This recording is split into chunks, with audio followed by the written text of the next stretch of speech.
www.attableek.com, the reviver of Iman.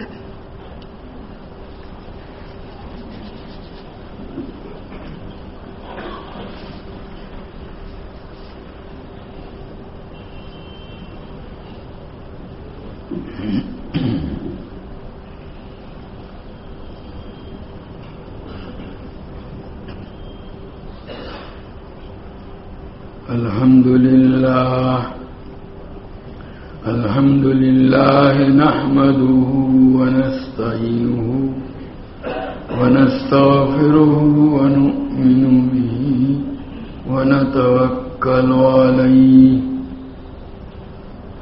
ونعوذ بالله من شرور أنفسنا ومن سيئات أعمالنا ونعوذ بالله من شرور أنفسنا ومن سيئات أعمالنا من يهده الله فلا مضل له ومن يضلله فلا هادي له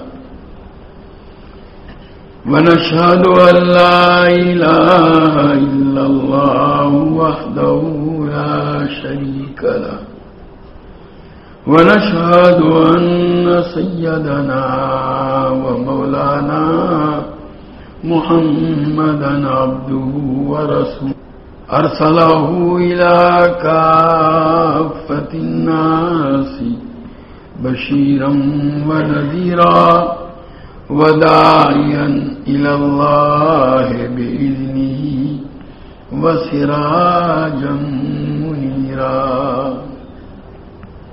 صلى الله تعالى عليه وعلى آله وأصحابه وبارك وسلم تسليما كثيرا كثيرا.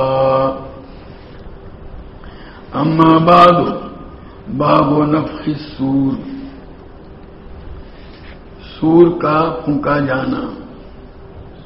قیامت جو قائم ہوگی، حضرت اسرافیل سور پھونکیں گے اور اسی سے سب ختم ہوں گے.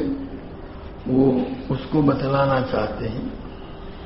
قال مجاہدون السور کہیۃ البوق زجرۃ صیحۃ. وقال ابن عباس الناقور السور الراجفۃ النفخۃ الاولى والرادفۃ النفخۃ الثانیہ. یہ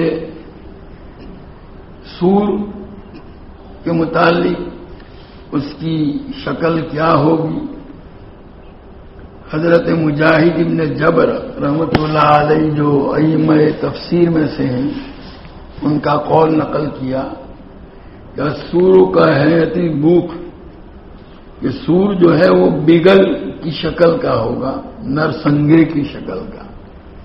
وہ جیسے سینگ ہوتا تھا پہلے زمانے کے اندر، جو بڑا سینگ آواز نکالنے کے لیے استعمال کیا جاتا تھا، جس کو نرسنگا کہتے تھے.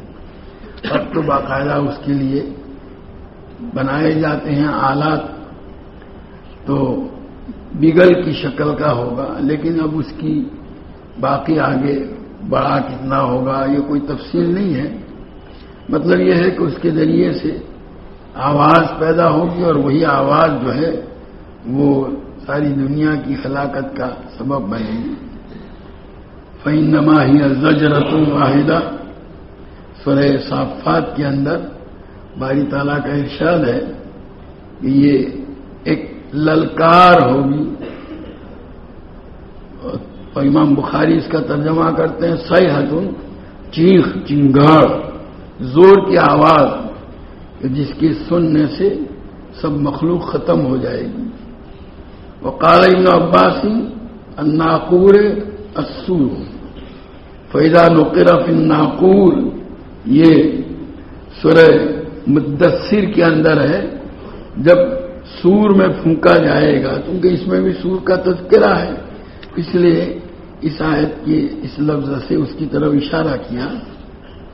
الراجفۃ النفخۃ الاولی والراجفۃ النفخۃ الثانیہ، سورہ والنازعات میں یوم ترجف الراجفۃ تتبعها الرادفہ، جس دن ہلا دینے والی ہلا ڈالے گی۔ یہ جو پہلا سور جو پھونکا جائے گا اس کو راجفہ سے تعبیر کیا، اور پھر تتبعها الرادفہ، اور اس کے پیچھے آنے والی آئے گی، یعنی ایک جھٹکا آئے گا۔ راجفہ سے مراد پہلی مرتبہ جو سور پھونکا جائے گا وہ ہے، اور رادفہ سے مراد بعد والا جو سور پھونکا جائے گا وہ ہے۔ اب یہ قیامت کے دن جو سور پھونکا جائے گا اس کی تعداد اور گنتی کیا ہوگی، اس سلسلے میں حضرات علماء کے اقوال مختلف ہیں، 2 سے لے کر 5 تک کا قول ہے۔ فتح الباری میں حافظ ابن حجر عسقلانی رحمۃ اللہ علیہ نے علامہ ابن حزم کا قول نقل کیا ہے کہ یہ 4 نفخات ہوں گے، یعنی سور کل مجموعی طور پر 4 مرتبہ پھونکا جائے گا۔ پہلی مرتبہ جب پھونکا جائے گا تو سب مر جائیں گے، روئے زمین کے اوپر جتنے بھی جاندار ہیں وہ سب پر موت طاری ہو جائے گی۔ پھر دوسری مرتبہ جب پھونکا جائے گا تو جو مردے ہیں وہ سب زندہ ہو جائیں گے، اور حساب کے لیے میدان حشر میں اللہ تعالیٰ کی طرف سے ایک زمین کو سپاٹ بنا دیا جائے گا، وہ وہاں جمع ہوں گے۔ اور پھر تیسری مرتبہ جب سور پھونکا جائے گا تو وہ جو میدان حشر میں لوگ جمع ہوئے تھے حساب کے لیے، ان پر ایک بے ہوشی اسی طاری ہو جائے گی۔ حساب کتاب کے لیے جو انتظامات ہوں گے وہ لوگوں کے سامنے نہ ہمیں، اس لیے ایک شکل ہوگی، گویا یہ ایک بے ہوشی سی طاری ہوگی اس سور کے پھونکے جانے سے۔ اور چوتھی مرتبہ جب سور پھونکا جائے گا تو وہ جو بے ہوشی طاری ہوئی تھی تیسری مرتبہ کے سور پھونکے جانے کی وجہ سے، وہ دور ہو کر دوبارہ لوگ ہوش میں آ جائیں گے۔ یہ 4 مرتبہ گویا سور کا پھونکا جانا، حضرت شاہ عبد القادر صاحب رحمۃ اللہ علیہ نے بھی اسی قول کو اختیار کیا ہے، اور بعض حضرات نے 5 کا بھی قول کیا ہے، 3 اور 2 کے بھی اقوال ہیں۔ بہرحال یہ زیادہ تر حضرات جو ہیں وہ 4 کے قائل ہیں۔ تو یہ تو سور کی تعداد کی تفصیل ہوئی۔ حدثنا عبد العزیز بن عبد اللہ قال حدثني ابراہیم بن سعد عن ابن شهاب عن ابي سلمة بن عبد الرحمن وعبد الرحمن الأعرج انهما حدثاه ان ابا هريرة رضي الله تعالى عنه وعنهم قال استب رجلان، رجل من المسلمین ورجل من اليهود۔ حضرت ابو ہریرہ رضی اللہ تعالیٰ عنہ کی روایت پیش کر رہے ہیں کہ ایک مرتبہ 2 آدمیوں کے درمیان گالم گلوچ یا بولا چالی ہوئی، تیز گفتگو ہوئی۔ ایک مسلمان تھا، دوسرا یہودی تھا۔ تو اس جھگڑے کے دوران گفتگو مسلمان نے قسم کھانے کے لیے یہ کلمہ اپنی زبان سے کہا، والذی اصطفیٰ محمدً صلی اللہ علیہ وسلم علی العالمین، قسم ہے اس ذات کی جس نے حضرت محمد صلی اللہ علیہ وسلم کو تمام دنیا کے لوگوں کے اوپر آپ کو فوقیت عطا فرمائی، چنا، انتخاب فرمایا۔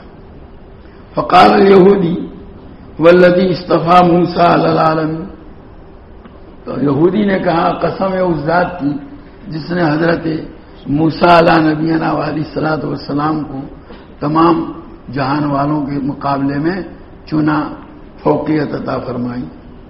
جب یہودی نے یہ جملہ کہا، قال حضرت ابو ہریرہ فرماتے ہیں فغضب المسلم عند ذلك، کیونکہ اس میں حضور صلی اللہ علیہ وسلم کے مقابلے میں بھی حضرت موسیٰ کی فوقیت گویا ظاہر ہوتی ہے، تو اس مسلمان کو غصہ آیا، فلطم وجه اليهودی، اس نے اٹھا کر یہودی کو تماچا مار دیا۔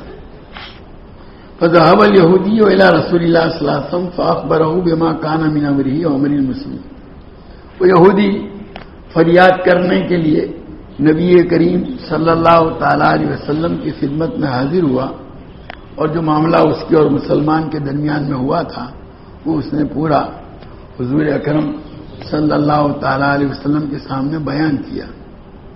بعد میں اس مسلمان کو بھی بلا کر نبی کریم صلی اللہ علیہ وسلم نے اس کی تصدیق چاہی کہ ہاں اس نے اقرار کیا۔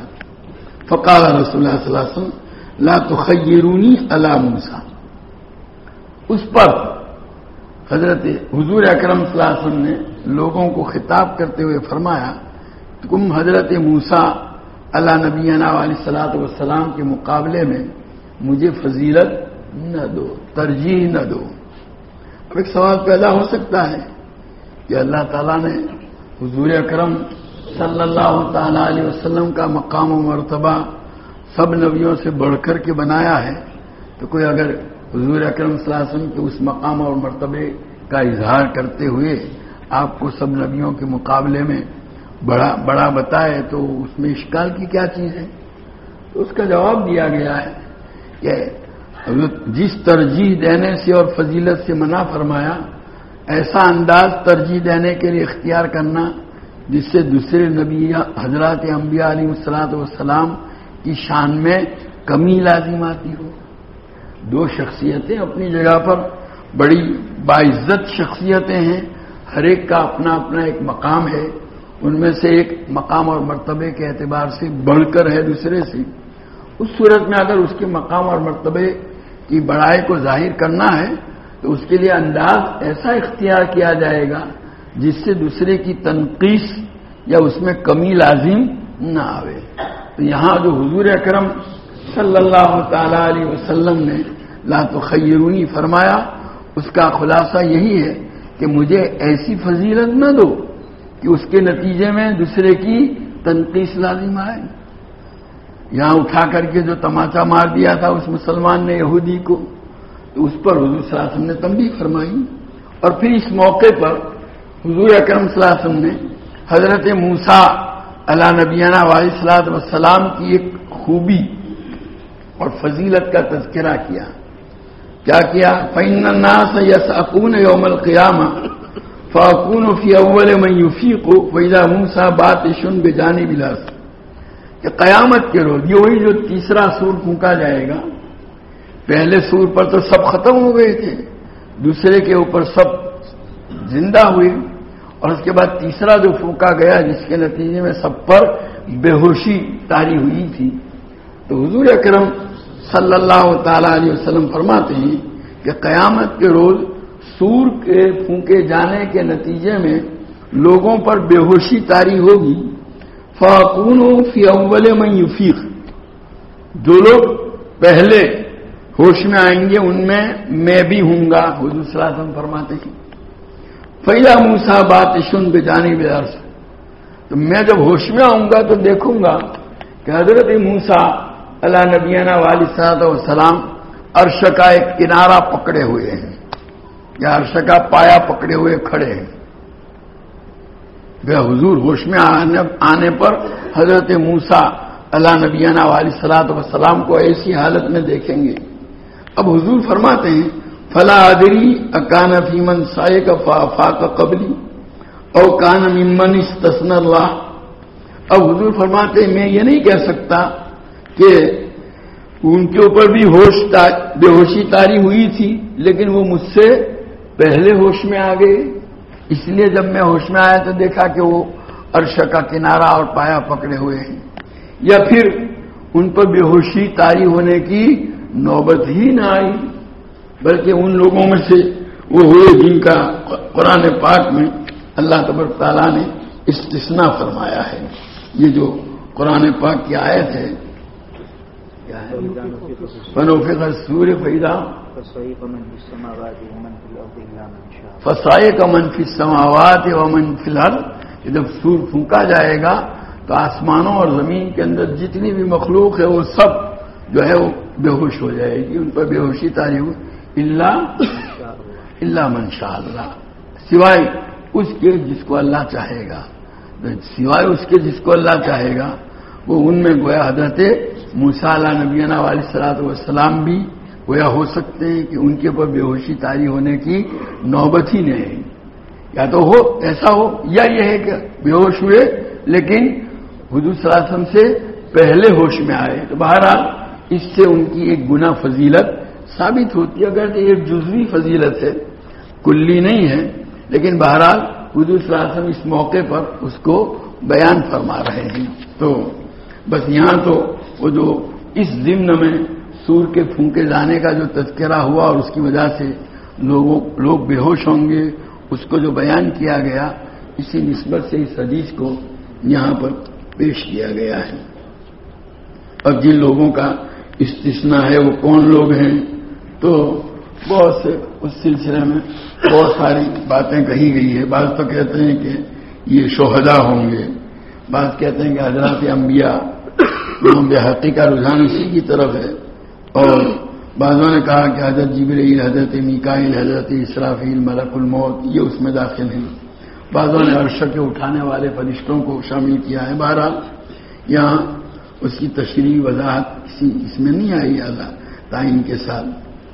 حدثنا ابو الیمان قال اخبرنا شعیب قال حدثنا ابو الزناد عن الأعرج عن ابي هريره رضي الله تعالى عنه قال قال النبي صلى الله عليه وسلم يسأق الناس حين يسأقون فأكون أول من قام.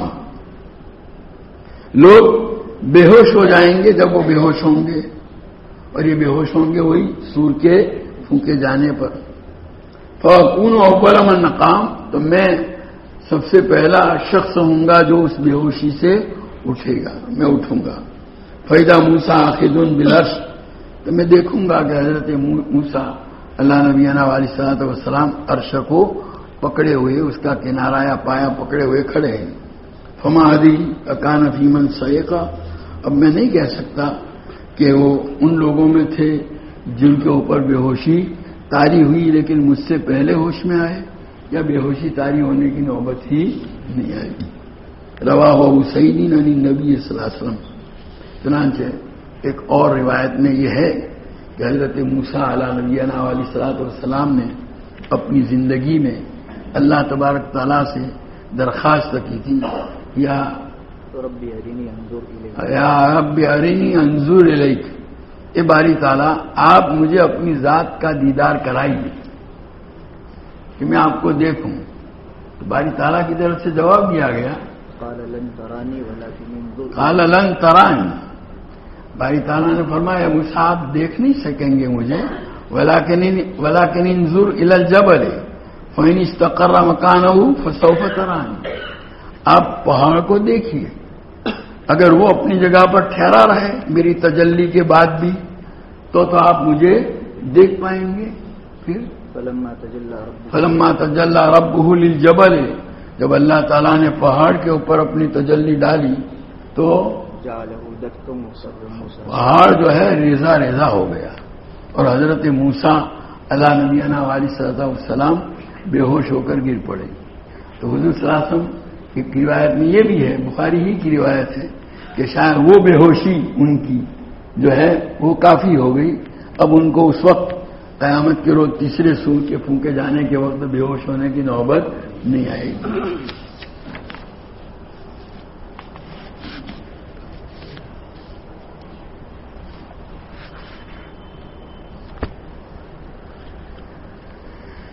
بھائی ہمارے لیے اس ہفتے میں بہت سارے حوادث جو ہیں پیش آئے ہیں. اس میں سب سے بڑا حادثہ تو شیخ الحدیث حضرت مولانا محمد یونس صاحب نور اللہ برقدہ کی وفات کا حادثہ ہے. اسی گزشتہ ہفتے میں آپ کا انتقال ہوا، آپ سب جانتے ہیں. یہ اللہ کے اس طرح کے مقبول اور مخصوص بندوں کا دنیا سے چلا جانا یہ واقعتاً پوری امت کے لیے بہت بڑا خسارہ ہے، اور ایسے حضرات کا وجود امت کے لیے فتنوں سے حفاظت کا سبب ہے۔ روایتوں میں آتا ہے نبی کریم صلی اللہ علیہ وسلم نے فرمایا میرے صحابہ جو ہیں میری امت کے لیے امان ہیں، یعنی ان کے رہنے سے وہ عذاب یا وہ مصیبتیں وہ فتنے جو آنے والے ہیں آئیں گے نہیں، اور جب وہ دنیا سے چلے جائیں گے تو ان کی وجہ سے وہ جو فتنے رکے ہوئے تھے وہ آئیں گے۔ اسی طرح اللہ کے اس طرح کے مقبول اور مخصوص بندوں کا وجود امت سے بہت سارے فتنوں کے ٹلنے کا اور امت کی ان فتنوں سے حفاظت کا سبب ہوتا ہے۔ اس لیے ایسے حضرات کا چلا جانا واقعتاً امت کے لیے بڑا خسارہ ہے۔ جو دعا سکھلائی گئی ہے اس میں ہے ولا تفتنا بعد ہوئے، اللہ ان کے ہمارے اندر سے رخصت ہونے کے بعد ہم کو کسی فتنے میں مبتلا نہ کیجیے۔ معلوم ہے ان کے جانے سے فتنے کے امکانات بڑھ جاتے ہیں۔ بہرحال حضرت شیخ کا اس طرح دنیا سے رخصت ہونا واقعتاً امت کے لیے بہت بڑا حادثہ اور بہت بڑا خسارہ ہے۔ آپ نے اپنی پوری زندگی جو ہے یہ علم دین کی خدمت کے اندر کھپائی۔ پڑھنے کے لیے جب سہارنپور آئے تو شروع ہی سے طبیعت میں کچھ کمزوری اور بیماری تھی۔ یہ بیماری بعد میں بھی رہی، میں نے بھی دیکھا بیمار بہت عموماً بیمار رہتے تھے، لیکن بیماری کے باوجود پڑھنے کا سلسلہ کبھی منقطع نہیں ہوا۔ بیمار ایسے ہوئے کہ جو ہے چارپائی سے اٹھنا مشکل تھا۔ اساتذہ نے تجویز کیا، ذمہ داروں نے کہ بھئی واپس وطن چلے جاؤ، جب ٹھیک ہو جاؤ تو آنا۔ حضرت شیخ رحمۃ اللہ علیہ نے بھی کہلوایا، کہا کہ بھئی تم اپنے گھر واپس چلے جاؤ، جب طبیعت ٹھیک ہو تو آ جاؤ۔ تو کہا نہیں میں تو یہیں رہوں گا۔ کسی بیماری میں چارپائی پہ پڑے پڑے کان میں آواز آئے گی یہ تو کہا، یعنی حضرت نے فرمایا کہ اس بیماری میں رہ کر کیا کرو گے؟ کان میں آواز پائے گی، کنارے پر چارپائی پر پڑا رہوں گا۔ حضرت نے فرمایا ٹھیک ہے پڑا رہے۔ بہرحال یہ طالب علمی کے زمانے میں علمی طلب کا یہ شوق تھا کہ اتنے بیمار ہونے کے باوجود اور بڑوں کی تجویز کے باوجود گھر جانا انہوں نے پسند نہیں کیا، بلکہ وہیں پڑے رہے۔ اس سے علم کا جو جذبہ اور شوق تھا، طلب تھی، اس کا اندازہ ہوتا ہے۔ چنانچہ وہیں رہے، وہیں سے فراغت حاصل کی، اور ویسے تو بچپن میں پیدائش کے بعد 5 سال کی عمر تھی، اسی حالت میں 5 سال 10 مہینے کے تھے آپ کی والدہ کا انتقال ہو گیا تھا۔ نانا کے یہاں رہے، اپنے وطن کے قریب ایک مدرسے میں جو ہے ابتدائی کتابیں فارسی کی اور عربی کی، شرح جامی وغیرہ تک کی، نور الانوار وغیرہ تک کی پڑھی، اور پھر سہارنپور آئے تھے، سہارنپور میں تکمیل کی، اور پھر وہیں آپ کا جو ہے بحیثیت معین مدرس کے جو ہے تقرر ہوا 7 روپے تنخواہ میں۔ اس کے بعد دھیرے دھیرے اضافہ ہوا۔ تو بہرحال وہ تو وہیں پڑھے، وہیں انہوں نے جو ہے اسی کو ترجیح دی، اور بعد میں پھر جو ہے چند ہی سالوں میں تدریس کے لیے تقرری جو ہوئی تھی، اس کے 4تھے اور 5ویں سال ہی میں آپ کو بخاری شریف دی گئی۔ مجھے یاد ہے میں دیوبند میں میرا دارالفتہ کا سال تھا، حضرت شیخ رحمۃ اللہ علیہ نے اگلا سال میرا وہاں تھا فنون کی تکمیل کا، حضرت شیخ نے وہ آخری سال بخاری شریف پڑھائی، اور اس کے بعد جو بخاری ختم ہوئی تو ہمارا حضور صاحب کے حوالے کر دیا، اعلان کر دیا۔ اس پر بڑی چہمی گوئیاں بھی ہوئی تھی، ایک نوجوان کو بھی، ان کو اتنا تجربہ بھی نہیں ہے، اور ان کو بخاری شریف جیسی کتاب اتنے بڑے ادارے کے اندر دے دی ہے، لیکن ہمارا حضرت شیخ کا فیصلہ تھا، اس لیے اس پر کوئی چونچا کر سکتا نہیں تھا۔ اس دن سے آج تک پورے 50 سال ہوئے ہیں آپ نے بخاری کا درس دیا، اور علم حدیث کے سلسلے میں آپ کی جو مہارت کو اور آپ کے اختصاص کو اور آپ کے تجربے کو ساری دنیا تسلیم کرتی ہے۔ اس وقت گویا عالم اسلام میں علم حدیث کے اندر آپ جیسا کوئی تھا نہیں، گویا آپ کی خصوصیت سمجھی جاتی تھی. عرب کے علماء بھی آپ جب اس طرف کا سفر کرتے تھے تو آپ سے استفادہ کرتے تھے. بہرحال یہ ہمارے ہندوستان کے لیے ایک بڑی سعادت اور فخر کی چیز تھی ہم لوگوں کے واسطے. آپ کی وفات سے اس سعادت سے اور اس برکت سے ہم محروم ہو گئے. یہ ہمیں دعاؤں کا اہتمام کرنا چاہیے. اللہ تعالیٰ آپ کے درجات کو بلند فرمائے, جنت الفردوس میں اعلیٰ سے اعلیٰ مقام عطا فرمائے, اور آپ کے جانے سے جو خلا ہوا ہے اللہ تعالیٰ اس کو بہتر سے بہتر طریقے سے پور کرے. ہر عالم اسلام کا خلا ہوا, ہندوستان کا ہوا, مدرسے کا ہوا, اللہ اپنے فضل سے اس کو پر فرمائے. دوسرا حادثہ حضرت مولانا اسماعیل صاحب بدات رحمۃ اللہ علیہ کا ہے. آپ حضرت شیخ رحمۃ اللہ علیہ کے مجاز خلیفہ تھے. فراغت کے بعد حضرت شیخ رحمۃ اللہ علیہ کی خدمت میں سہارنپور رہے, اور جب تک حضرت شیخ رحمۃ اللہ علیہ حیات رہے وہاں تک آپ کی خدمت میں رہے, اور پھر حضرت ہی کے ساتھ وہاں مدینہ منورہ گئے تھے.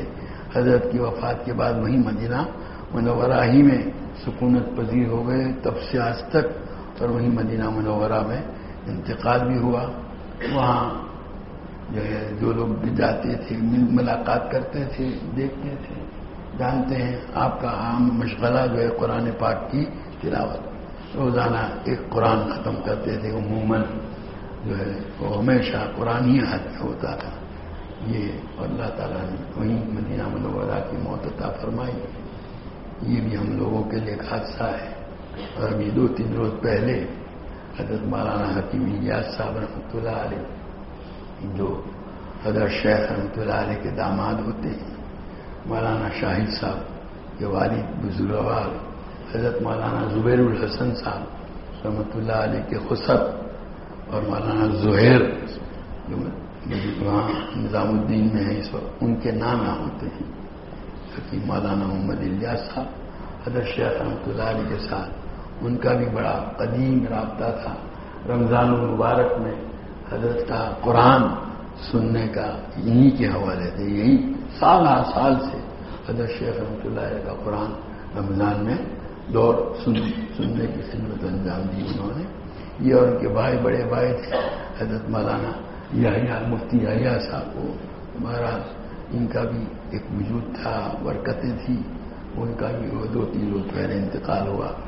بہرحال یہ ہمارے لیے یہ ہفتہ, اور ابھی ماضی قریب میں بڑے بڑے علماء دنیا سے رخصت ہوئے ہیں, اور جو حالات دنیا کے ہیں اس وقت کروٹ لے رہے ہیں, بڑے سنگین ہیں, بہت قابل فکر ہیں. اس لیے ضرورت ہے کہ دعاؤں کا اہتمام ہو, توبہ اور استغفار کا اہتمام ہو. ہم لوگ ان حالات کے سلسلے میں بیٹھ کر چرچے تو بہت کرتے ہیں, گھنٹے 2-2, 3-3, 4-4 گھنٹے ہمارا وقت اس میں نکل جاتا ہے. لیکن انہیں گھنٹوں تک چرچا کرنے والوں سے پوچھیں گے بھائی آپ نے دعا میں کتنا وقت لگایا, دعا کا کوئی اہتمام کیا, تو اس کی طرف سے مکمل غفلت برتی جاتی ہے. نہیں, ہم میں سے ہر ایک اپنا معمول بنا لے, روزانہ صلاۃ الحاجت پڑھ کر کے امت کی اللہ تعالیٰ ان فتنوں سے حفاظت فرمائے. اور جو حالات ہیں اللہ تعالیٰ شاعر اسلامیہ کی حفاظت فرمائے. پورے عالم کے اندر ہی حالات اہل اسلام کے لیے بڑے سنگین ہیں, اور ہمارے ملک کے اندر بھی حالات سنگین سے سنگین تر ہوتے جا رہے ہیں. ایسے گویا دور میں ضرورت ہے کہ ہم میں سے ہر ایک جو ہے اللہ تعالیٰ کی طرف رجوع اور انابت کرے, صلاۃ التوبہ پڑھنے کا اہتمام کرے, صلاۃ الحاجت پڑھ کر کے دعاؤں کا اہتمام کرے, روزانہ استغفار اور توبہ کا اہتمام ہو. یہ اپنے گھر کے لوگوں کو بھی اس کی طرف متوجہ کیا جائے. جتنا زیادہ توبہ اور استغفار کا اہتمام ہوگا اس کی وجہ سے یہ جو ہے یہ مصیبتوں سے حفاظت ہوگی. قرآن پاک میں اللہ تبارک تعالیٰ نے جو ہے اللہ کے عذاب سے امان کی 2 چیزیں بتلائی. وما کان اللہ یعذبہم وانت فیہم, وما کان اللہ معذبہم وہم یستغفرون. کہ نبی آپ کا وجود ان کے درمیان میں ہے, آپ کے ہوتے ہوئے اللہ تبارک تعالیٰ ان کو کبھی عذاب نہیں دیں گے. ظاہر ہے آپ صلی اللہ علیہ وسلم جب دنیا سے تشریف لے گئے تو یہ امان تو ختم ہو گئی. البتہ وما کان اللہ معذبہم وہم یستغفرون، اور جب تک وہ اپنے گناہوں سے استغفار کرتے رہیں گے اللہ تعالیٰ ان کو عذاب میں نہیں ڈالیں گے. اس لیے یہ استغفار جو ہے بہت اہمیت کا حامل ہے. اپنے ذاتی مسائل، ذاتی حالات، ذاتی تکالیف کے لیے بھی بہت جو ہے مجرب عمل ہے.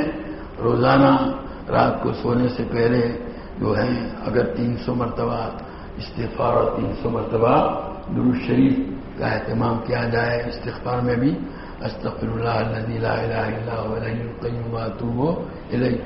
12 اور بھی جو صیغے ہیں، کوئی بھی صیغہ ہو تو 300 مرتبہ اگر ہے، کیونکہ کثرت کا کم سے کم عدد 300 بتلایا گیا ہے.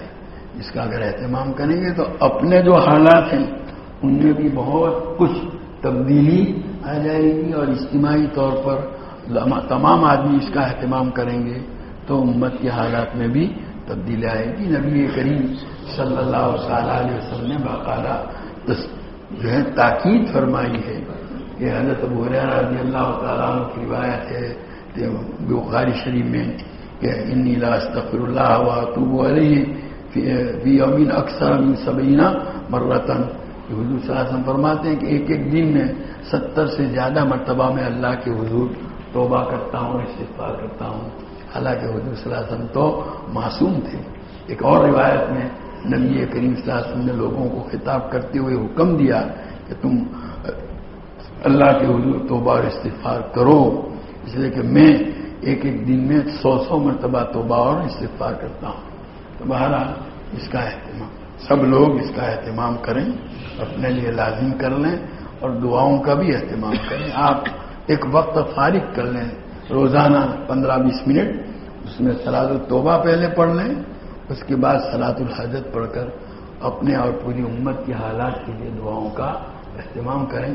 اللہ تعالیٰ ہی اپنے فضل سے ان حالات کو اپنی قدرت کاملہ اور رحمت شاملہ سے بدل سکتے ہیں اور کوئی علاج نہیں ہے. اس وقت جو صورتحال ہے وہ مایوس کن ہے، اور اس وقت جو ہے اب ایسے ظاہری اسباب کے اعتبار سے جب لوگ سوچتے ہیں تو ایسا معلوم ہوتا ہے کہ کیا ہوگا، لیکن اللہ تعالیٰ جو ہے قادر مطلق ہے، وہ ایک پل میں مسئلے کو حل کر سکتے ہیں. اس لیے ہمیں چاہیے کہ اللہ تعالیٰ ہی کے حضور اس کا اہتمام کیا جائے اور اپنے حالات کو درست کرنے کا بھی اہتمام کیا جائے. اپنے آپ کو زیادہ سے زیادہ گناہوں سے بچانے کا، اپنے گھر میں جو اسباب ہو ٹی وی وغیرہ جس میں 24 گھنٹے گھر کے لوگ مشغول رہتے ہیں، اس سے اپنے آپ کو بچائیے، اس کو نکالو، دور کرو.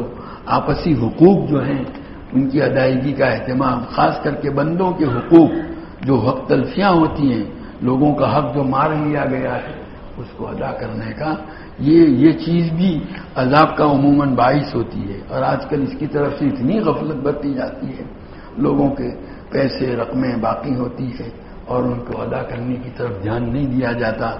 یہ نہیں، اس کی کوشش کرو جلدی سے جلدی اپنے آپ کو اس سے جو ہے سبکدوش کرنے کا اہتمام کیا جائے، آپسی حقوق کو ادا کرنے کا. اور آپ قطع رحمی، رشتہ داروں کے ساتھ جو ہے وہ جھگڑے وہ بھی بہت عام ہو گئے. ہر گھر میں بھائی بھائی کے اندر لڑائی ہے، بھائی بہن میں لڑائی ہے، بہن بہن میں لڑائی ہے، باپ بیٹے میں اختلاف ہے. یہ چیز بھی جو ہے وہ اللہ کی رحمت کو دور کرنے. لا تنزل الرحمت علی قوم فیہم قاطع رحم، نبی کریم صلی اللہ علیہ وسلم کا ارشاد ہے کہ ایسی قوم پر اللہ کی رحمت نازل نہیں ہوتی جس میں ایک آدمی قطع رحمی اور کرنے والا اور رشتہ داری کے حقوق کو ادا نہ کرنے والا ہو. پوری قوم میں ایک آدمی ایسا ہو تو پوری قوم پر رحمت نازل نہیں ہوتی. تو گھر گھر میں اگر ایسے لوگ ہوں گے تو کیا ہوگا؟ اس لیے اس کا بھی اہتمام، آپس کے ان معاملات کو درست کر لو، آپس میں مل جل کر کے ٹھیک کر لو، حقوق ادا کر لو، ادائیگی کے لیے یہ کر لو، آپس میں معافی تلافی کرو، رشتہ داروں کے ساتھ بھی حقوق کی ادائیگی کا اہتمام کرو. تو انشاءاللہ امید ہے کہ ان حالات میں تبدیلی آ جائے. اس کا ہر آدمی اہتمام کرے، اپنے گھر میں بھی اس کی کوشش کرے اور اپنے متعلقین کو بھی اس کے لیے آمادہ کرے. اللہ تعالی ہم سب کو اس کی توفیق عطا فرمائے. سبحانک اللہم وبحمدک وتبارک اسمک وتعالی جدک ولا الہ غیرک لا الہ الا اللہ الاحد الصمد الذی لم یلد ولم یولد ولم یکن له کفوا احد لا الہ الا اللہ الحنان المنان بدیع السماوات والارض الجلال والاکرام. اللهم لك الحمد كله ولك الشكر كله ولك الملك كله وبيدك الخير كله وإليك يرجع الأمر كله. اللهم لا أحصي ثناء عليك أنت كما أثنيت على نفسك. اللهم لك الحمد حمدا دائما مع دوامي ولك الحمد حمدا خالدا مع خلودي ولك الحمد حمدا لا منتهى له دون مشيئتي ولك الحمد حمدا لا يريد قائله إلا رضاك ولك الحمد حمدا عند كل طرفة عين وتنفس كل نفس. اللهم يا عليم يا حليم يا كريم يا رحيم.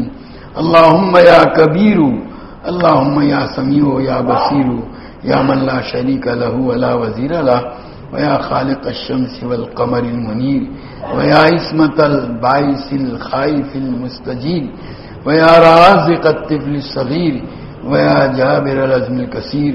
ندعوك دعاء البائس الفقير كدعاء المستر الزرير دعاء من خضعت لك رقبته وفازت لك عبرته وذل لك جسمه ورغم لك أنفه. اللهم لا تجعلنا بدعائك ربنا شقيا وكلنا رؤوفا رحيما.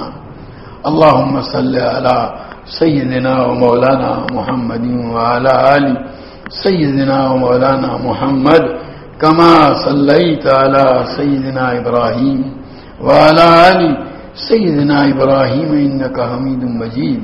اللهم بارك على سيدنا ومولانا محمد وعلى آل سيدنا ومولانا محمد كما باركت على سيدنا إبراهيم وعلى آل سيدنا إبراهيم إنك حميد مجيد.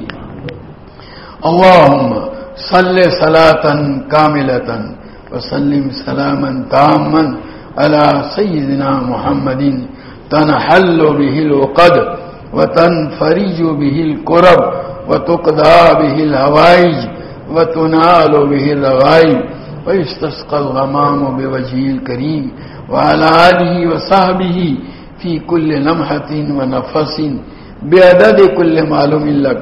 اللهم صل على سيدنا ومولانا محمد وعلى آل سيدنا ومولانا محمد صلاة تنجينا بها من جميع الأهوال والآفات وتقضي لنا بها جميع الحاجات وتطهرنا بها من جميع السيئات وترفعنا بها عندك على الدرجات وتبلغنا بها أقصى الغايات من جميع الخيرات في الحياة وبعد الممات إنك على كل شيء قدير.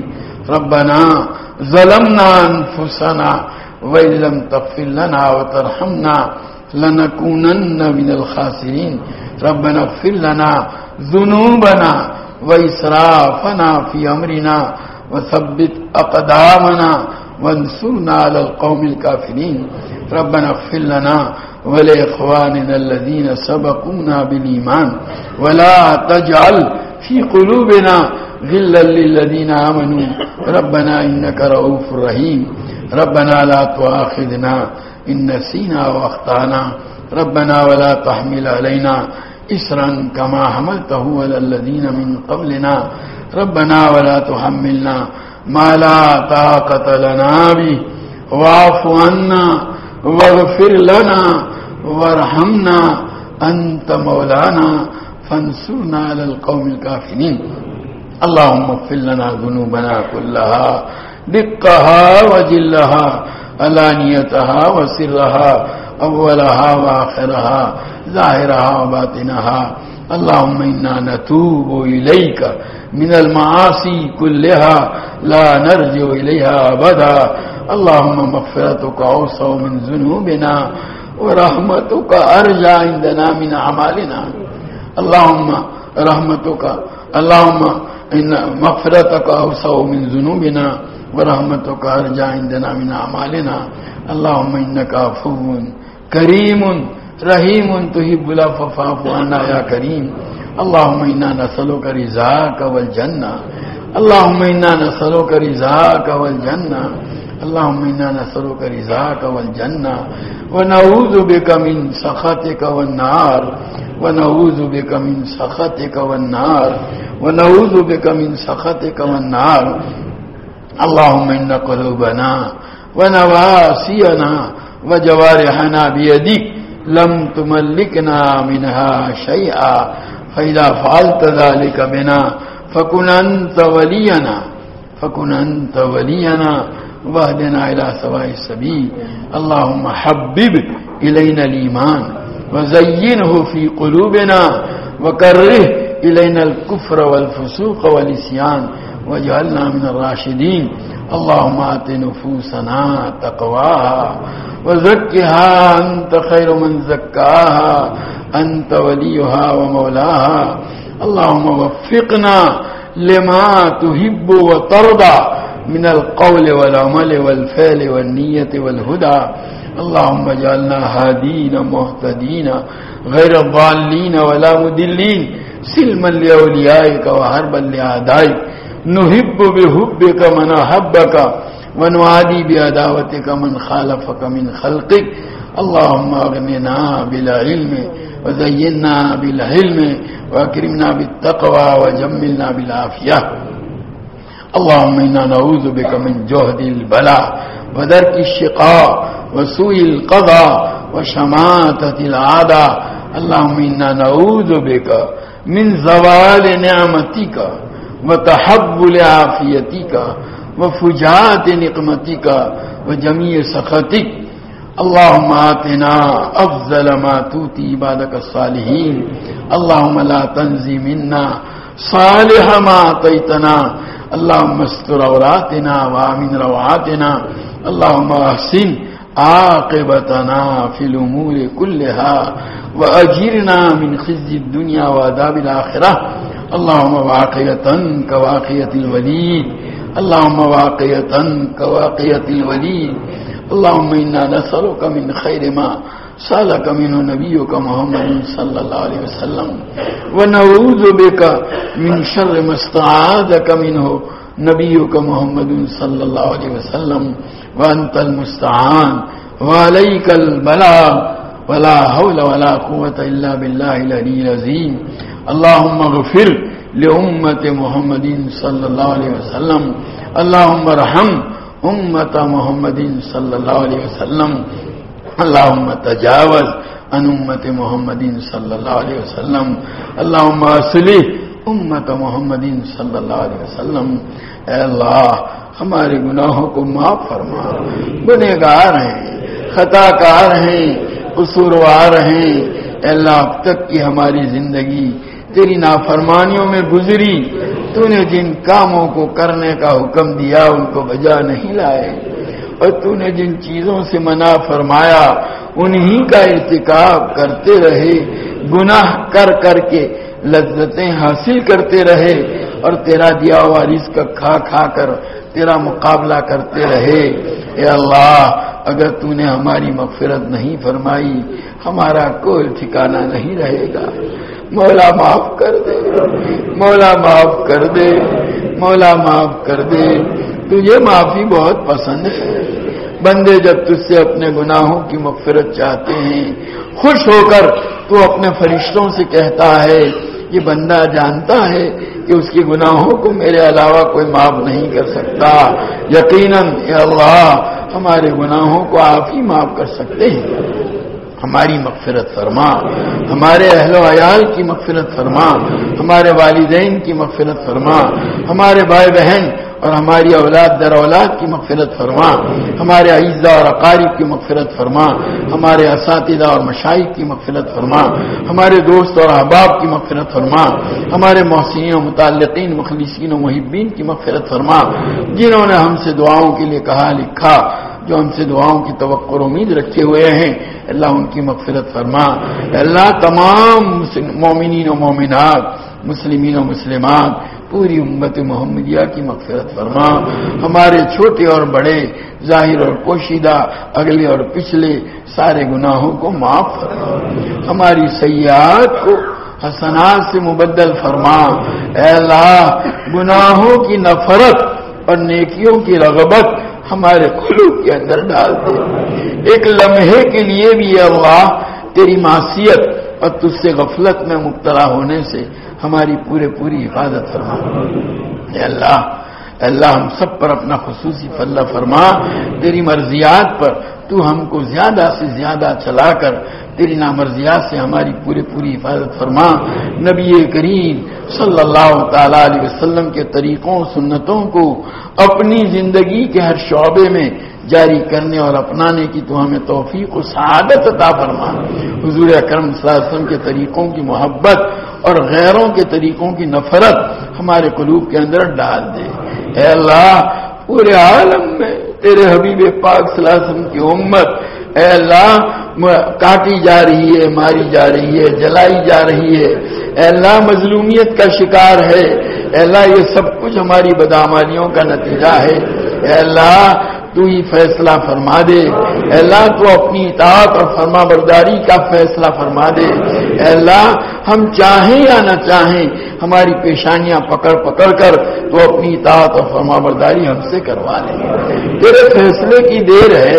اے اللہ تو اگر چاہے تو یہ سب کچھ آسان ہو جائے گا، تیری شریعت پر چلنا بھی آسان ہوگا، تیرے حبیب پاک صلی اللہ علیہ وسلم کی سنتوں پر عمل بھی آسان ہوگا، گناہوں کا چھوڑنا بھی آسان ہوگا، نیکیوں کا اختیار کرنا بھی آسان ہوگا۔ اے اللہ تو فیصلہ فرما دے، تو فیصلہ فرما دے۔ اے اللہ اس امت کے لیے تو فیصلہ فرما دے، اپنے فضل کا معاملہ فرما دے۔ اے اللہ گناہوں کی وجہ سے، اے اللہ جن اسباب لعنت و غضب کی وجہ سے یہ حالات پیدا ہوئے ہیں، اللہ ان اسباب کو دور فرما، اللہ اسباب رحمت و مغفرت اختیار کرنے کی توفیق عطا فرما۔ اللہ ہمیں آپس میں ایک دوسرے کو اس کی تلقین کی بھی توفیق عطا فرما، اپنے گھروں کے حالات کو درست کرنے کی توفیق عطا فرما، اپنے ذاتی حالات کو درست کرنے کی توفیق عطا فرما، اپنے حلقے میں اے اللہ اس سلسلے کو اے اللہ آگے بڑھانے کی توفیق عطا فرما، اپنے فضل کا معاملہ فرما۔ اے اللہ تیرے بندے، تیرے مقبول بندے جن کے وجود سے اے اللہ رحمتیں اترتی ہیں، اے اللہ بلائیں ٹلتی ہیں، وہ بھی ہمارے اندر سے اٹھتے چلے جا رہے ہیں۔ اے اللہ ان کی برکتوں سے بھی ہم محروم ہوتے جا رہے ہیں۔ اے اللہ ہمیں محروم نہ فرما، اپنے فضل کا معاملہ فرما دے۔ اللہ اپنے فضل کا معاملہ فرما دے۔ اللہ ابھی اسی ہفتے میں اے اللہ تیرے یہ جو مقبول بندے دنیا سے رخصت ہوئے ہیں، اے اللہ ان کے درجات کو بلند فرما، ان کو اپنی رحمتوں مغفرتوں سے ڈھانپ لے۔ اے اللہ ان کی حسنات کو قبول فرما، سیئات کو حسنات سے مبدل فرما، ان کی قبروں کو جنت کا باغیچہ بنا دے۔ اے اللہ ان کے وجود سے جو بلائیں ٹلی ہوئی تھی، جو فتنے رکے ہوئے تھے، اللہ ان بلاؤں کو ٹلائے رکھ، ان فتنوں کو روکے رکھ۔ اے اللہ اپنے فضل کا معاملہ فرما دے، ہم سب سے راضی ہو جا، اپنا خصوصی فضل فرما دے۔ تیرے ان بندوں کو اے اللہ باراتیب عالیہ سے مالا مال فرما، ان کے تمام متعلقین کو جن میں ہم بھی ہیں، اللہ ہمیں بھی صبر جمیل اجر جزیل عطا فرما، اپنے فضل کا معاملہ فرما، اپنے فضل کا معاملہ فرما دے۔ اے اللہ ہم سب سے راضی ہو جا۔ اے اللہ تیرے حبیب پاک صلی اللہ علیہ وسلم نے جتنی خیر اور بلائی تجھ سے مانگی ہمیں اور پوری امت کو عطا فرما، اور جن شرور و برائیوں سے پناہ چاہی اے اللہ اس سے اے اللہ ہمیں ہماری حفاظت فرما۔ اے اللہ جو مانگا وہ بھی عطا فرما، مانگنے سے رہ گیا وہ بھی عطا فرما۔ ربنا تقبل منا انک انت السمیع العلیم وتب علینا انک انت التواب الرحیم۔ صلی اللہ تعالی علی خیر خلقہ سیدنا و مولانا محمد و آلہ و اصحابہ اجمعین.